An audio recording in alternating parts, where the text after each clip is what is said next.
Assalamualaikum warahmatullahi wabarakatuh. Selamat datang kembali di channel Suketeki. Masih bersama Bang Nano tentunya. Dan kali ini Bang Nano akan membawakan sebuah cerita horor. Kali ini tentang seorang sopir truk yang mengantarkan sebuah barang ke kota lain melewati jalur angker, yaitu hutan jati.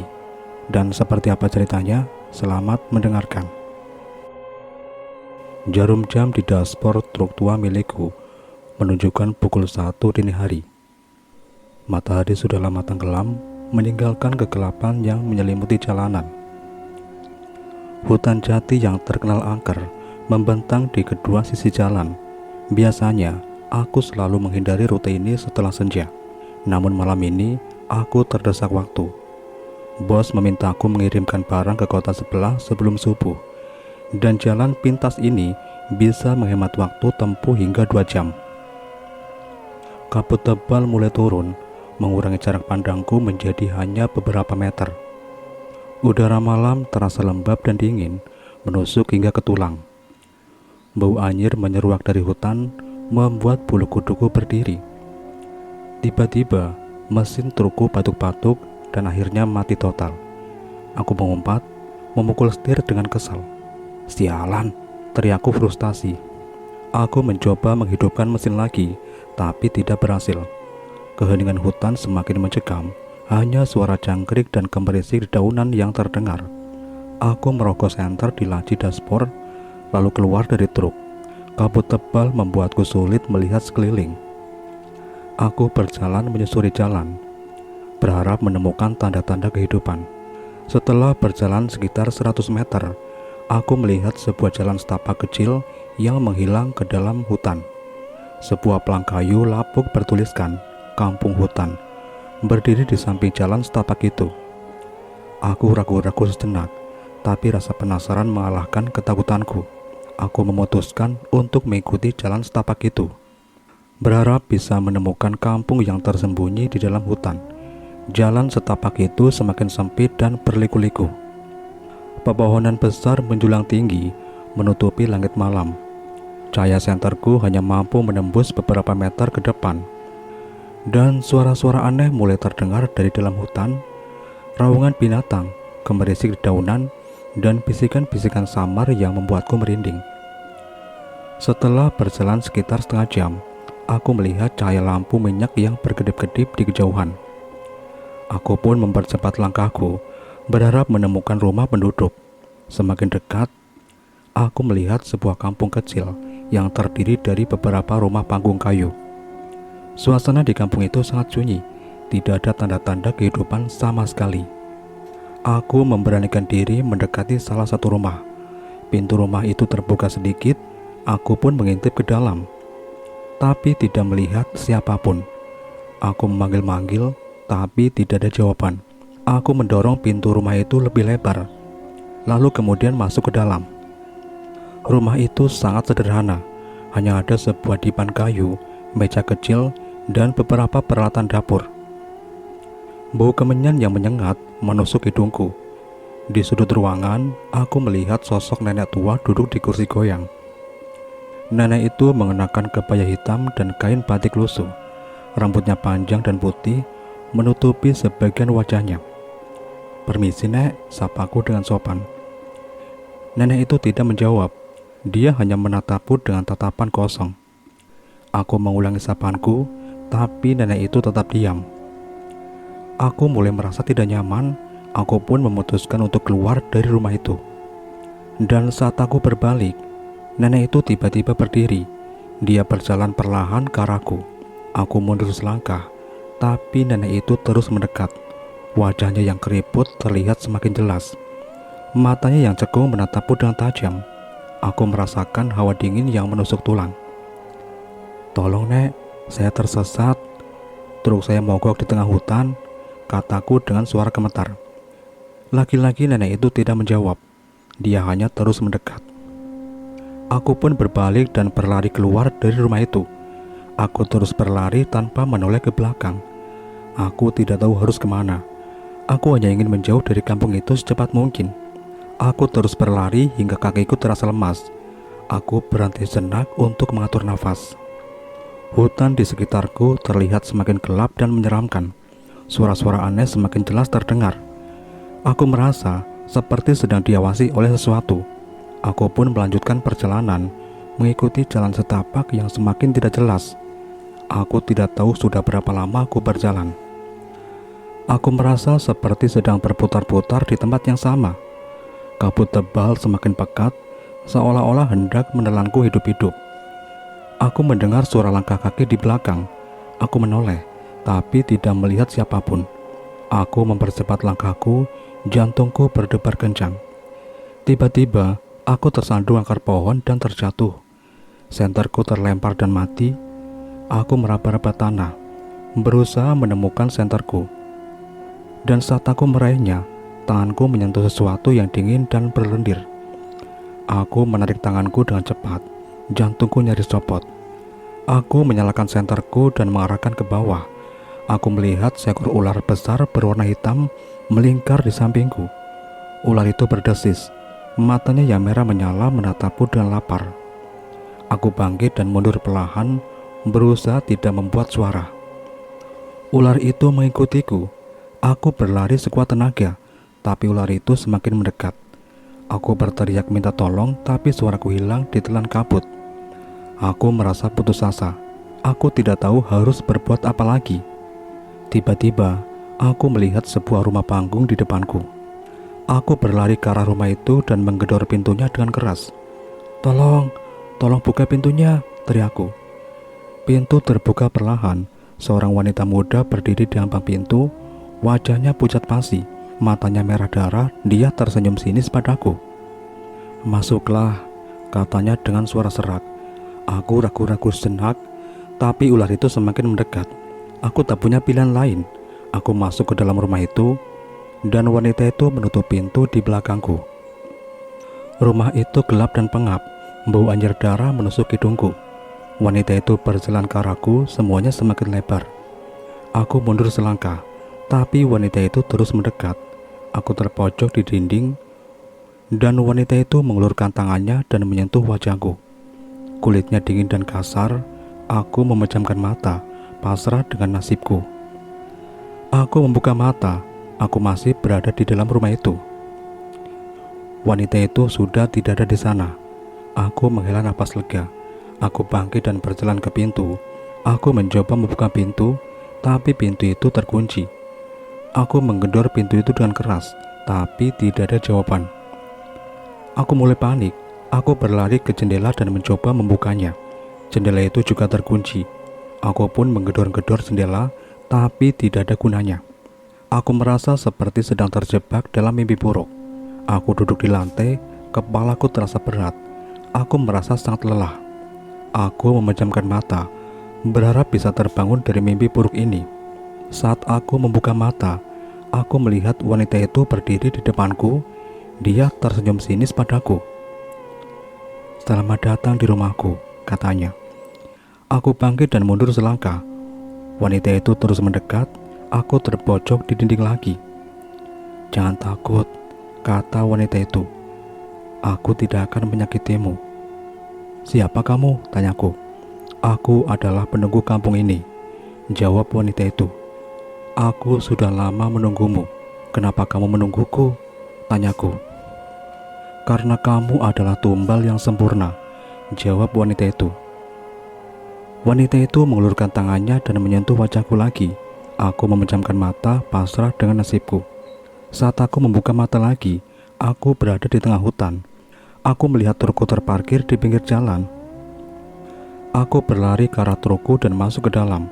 Aku menghidupkan mesin, lalu melaju secepat mungkin. Aku tidak menoleh ke belakang. Aku hanya ingin menjauh dari kampung itu secepat mungkin. Aku terus melaju hingga matahari terbit. Aku berhenti di sebuah warung makan untuk sarapan. Aku pun menceritakan pengalaman mengerikan yang kualami kepada pemilik warung. Pemilik warung itu hanya tersenyum dan menggelengkan kepala. "Kamu pasti bermimpi," katanya. Aku tidak yakin apakah aku bermimpi atau tidak. Yang jelas, aku tidak akan pernah melupakan pengalaman mengerikan itu. Aku bersumpah tidak akan pernah lagi mengambil jalan pintas yang melewati hutan jati. Aku memarkir truk di pinggir jalan. Rasa lelah dan lapar mulai mendera. Ku ambil sebungkus roti dan botol air dalam truk, lalu duduk di pinggir jalan untuk makan. Pikiranku masih terus berputar, mencoba mencerna apa yang telah ku alami. Saat sedang makan, seorang pria tua dengan topi jerami menghampiriku. Dia tersenyum ramah dan memperkenalkan diri sebagai Pak Slamet, penduduk desa terdekat. Aku pun menceritakan pengalaman mengerikan yang kulami semalam kepada Pak Slamet itu.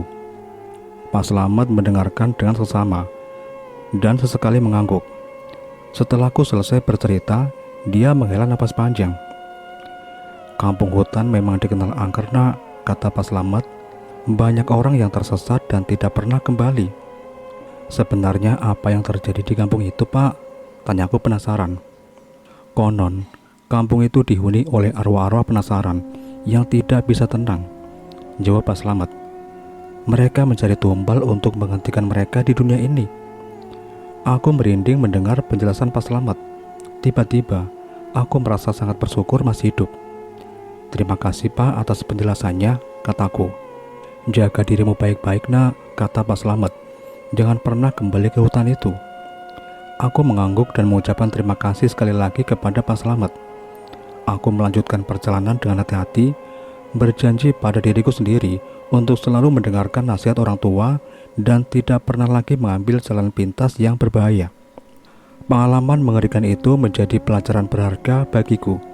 Aku belajar untuk lebih menghargai hidup dan selalu waspada terhadap hal-hal yang tidak terlihat. Hingga saat ini, setiap kali aku melewati jalan yang sepi atau gelap, aku selalu teringat akan malam itu di kampung hutan.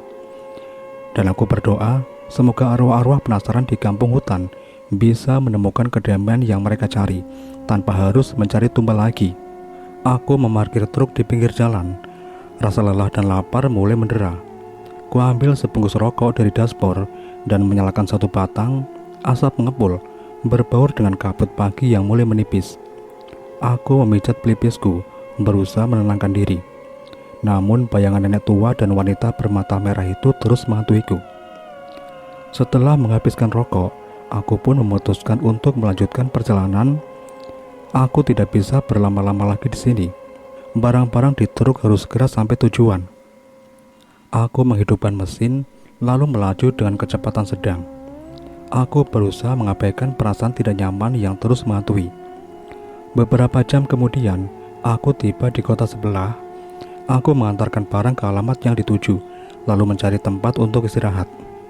Aku menyewa kamar di sebuah hotel murah, lalu mandi dan tidur. Aku tidur nyenyak, seperti orang yang sudah tidak lama tidur. Keesokan harinya, aku bangun dengan perasaan segar. Aku sarapan di warung makan dekat hotel, lalu kembali ke truk. Aku memeriksa muatan, memastikan semua nyaman. Setelah itu, aku mulai perjalanan pulang. Aku sengaja menghindari jalan pintas melewati hutan jati. Aku memilih rute yang lebih jauh, tapi lebih aman. Aku tidak ingin mengalami kejadian mengerikan seperti tadi malam lagi. Saat melintasi jalan tol, aku melihat sebuah mobil patroli polisi berhenti di bahu jalan. Aku menepi dan bertanya kepada polisi apa yang terjadi. "Ada kecelakaan tadi malam," kata polisi itu. "Sebuah truk menabrak pohon di hutan jati. Sopirnya tewas di tempat." Aku terenyak. Aku teringat kejadian tadi malam. Mungkinkah sopir truk yang tewas itu adalah aku? Mungkinkah aku sebenarnya sudah mati? Aku menggelengkan kepala, berusaha mengusir pikiran-pikiran aneh itu. Aku kembali ke truk dan melanjutkan perjalanan. Aku tidak tahu apa yang sebenarnya terjadi tadi malam. Yang jelas, aku bersyukur masih hidup. Beberapa hari kemudian, aku membaca berita di koran tentang kecelakaan truk di hutan jati. Sopir truk yang tewas itu bernama Wahyu. Dia berasal dari desa yang sama denganku. Aku tidak pernah bertemu dengannya, tapi aku merasa kasihan padanya. Aku berpikir tentang kejadian mengerikan yang kualami. Aku tidak tahu apakah ini hanya mimpi atau kenyataan. Tapi aku yakin ada sesuatu yang jahat di hutan jati. Sesuatu yang mengintai dari kegelapan, menunggu mangsanya. Beberapa minggu kemudian, aku mendapat telepon dari polisi. Mereka menemukan trukku terbengkalai di hutan jati. Truk itu dalam kondisi rusak parah, seperti habis menabrak pohon. Polisi mengatakan tidak ada tanda-tanda sopir truk itu. Aku terdiam, tidak bisa berkata apa-apa. Aku teringat percakapan dengan polisi di jalan tol beberapa hari yang lalu. Mungkinkah sopir truk yang tewas itu sebenarnya adalah aku? Mungkinkah aku sebenarnya sudah mati, dan yang sekarang hidup hanyalah rohku yang terjebak di dunia ini? Aku menutup telepon, pikiran kalut. Aku melihat bayanganku di cermin. Wajahku pucat pasi, mataku cekung. Aku tidak lagi mengenali diriku sendiri. Aku berjalan ke jendela dan melihat keluar. Langit mendung, seolah-olah akan turun hujan. Aku merasa seperti sedang terjebak dalam mimpi buruk yang tidak berujung. Aku tidak tahu harus berbuat apa lagi. Aku hanya bisa pasrah dengan nasibku. Aku berharap suatu hari nanti aku bisa menemukan jalan keluar dari mimpi buruk ini, dan semoga aku bisa kembali ke dunia nyata, ke tempat di mana aku seharusnya berada. Aku terbangun dengan keringat dingin membasahi seluruh tubuh. Nafasku terengah, jantungku berdebar kencang. Aku melihat sekeliling, mencoba meyakinkan diri bahwa aku berada di kamarnya sendiri, di rumahku yang aman. Namun, rasa takut dan cemas itu tidak hilang begitu saja. Aku masih bisa merasakan hawa dingin yang menusuk tulang, bau anyir darah yang membuat mual, dan suara-suara aneh yang berbisik-bisik di telingaku. Aku bangkit dari tempat tidur dan berjalan ke dapur. Aku membuat secangkir kopi panas, berharap bisa menenangkan sarafku. Sambil menyeruput kopi, aku merenungkan mimpi yang baru saja kualami. Mungkinkah itu hanya mimpi buruk biasa? Atau mungkinkah itu sebuah peringatan? Aku teringat cerita-cerita mistis tentang hutan jati yang sering kudengar dari orang-orang tua di desaku. Konon, di hutan itu dihuni oleh makhluk-makhluk halus yang jahat. Aku menggelengkan kepala, berusaha mengusir pikiran-pikiran negatif itu. Aku harus tetap berpikir positif. Mungkin aku hanya terlalu lelah dan stres karena pekerjaan. Aku harus beristirahat dan menenangkan diri. Setelah menghabiskan kopi, aku kembali ke kamar tidur. Aku mencoba untuk tidur lagi, tapi tidak bisa. Bayangan-bayangan mengerikan di mimpi itu terus menghantuiku. Aku memutuskan untuk bangun dan menonton televisi, berharap bisa mengalihkan perhatianku. Namun, acara televisi yang kutonton tidak membuatku tertarik. Aku terus memikirkan mimpi itu. Aku merasa ada sesuatu yang tidak beres. Aku merasa seperti sedang diawasi oleh sesuatu. Tiba-tiba, aku mendengar suara ketukan di pintu. Aku bangkit dari sofa dan berjalan ke pintu. Aku mengintip dari lubang pintu, tapi tidak melihat siapapun. Aku membuka pintu perlahan, tapi tidak ada orang di sana. Aku merasa semakin tidak nyaman. Aku menutup pintu dan menguncinya. Aku kembali ke sofa dan menyalakan televisi lagi. Tapi kali ini, aku tidak bisa berkonsentrasi. Aku terus melihat ke arah pintu, berharap tidak ada yang datang lagi. Beberapa saat kemudian, aku mendengar suara ketukan itu lagi. Kali ini suara ketukan itu lebih keras dan lebih mendesak. Aku bangkit dari sofa dan berjalan ke pintu lagi. Aku mengintip dari lubang pintu, tapi tetap tidak melihat siapapun. Aku ragu-ragu sejenak, lalu memutuskan untuk membuka pintu. Saat pintu terbuka, aku melihat sesosok nenek tua berdiri di ambang pintu. Nenek itu mengenakan kebaya hitam dan kain batik lusuh. Rambutnya panjang dan putih, menutupi sebagian wajahnya. Aku teringat mimpi yang kualami. Nenek tua itu adalah nenek yang kulihat di kampung gaib. Aku mundur selangkah, tapi nenek itu terus mendekat. "Jangan takut," kata nenek itu dengan suara serak. "Aku datang untuk membantumu." Aku tidak percaya dengan kata-kata nenek itu. Aku tahu nenek itu adalah makhluk halus yang jahat. Aku berbalik dan berlari ke arah kamar. Aku mengunci pintu kamar dan bersembunyi di bawah tempat tidur. Aku mendengar suara langkah kaki nenek itu mendekat. Aku menutup mata, berharap nenek itu tidak menemukanku. Tiba-tiba, aku merasakan sentuhan dingin di kakiku. Aku membuka mata dan melihat nenek itu berdiri di samping tempat tidur. Dia tersenyum sinis padaku. "Kamu tidak bisa lari dariku," kata nenek itu. "Kamu adalah milikku sekarang. Nenek itu mengulurkan tangannya dan menyentuh wajahku. Aku memejamkan mata, pasrah dengan nasibku. Aku tersentak dan bangun. Lagi-lagi hanya mimpi. Tapi kali ini terasa begitu nyata, begitu mencekam. Napasku memburu, keringat membasahi kening. Aku meraba-raba saklar lampu dan menyalakannya. Cahaya temara memenuhi kamar, sedikit mengurangi kegelapan yang menyesalkan. Aku duduk di tepi tempat tidur, berusaha menenangkan diri. Jantungku masih berdebar tak karuan. Mimpi itu seperti sebuah peringatan, sebuah firasat buruk yang menggelayuti pikiranku. Aku memutuskan untuk tidak tidur lagi. Aku mengambil ponsel dan melihat jam, masih pukul 3 pagi. Terlalu dini untuk memulai aktivitas.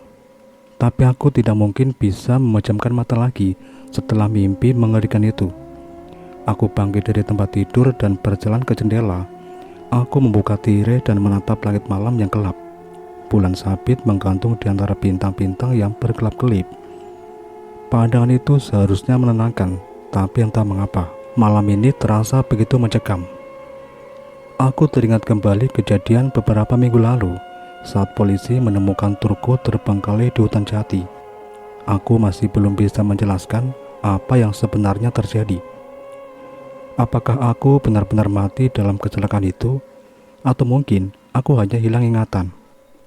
Aku menggelengkan kepala, berusaha mengusir pikiran-pikiran negatif itu. Aku harus mencari tahu kebenarannya. Aku harus kembali ke hutan jati dan mencari petunjuk.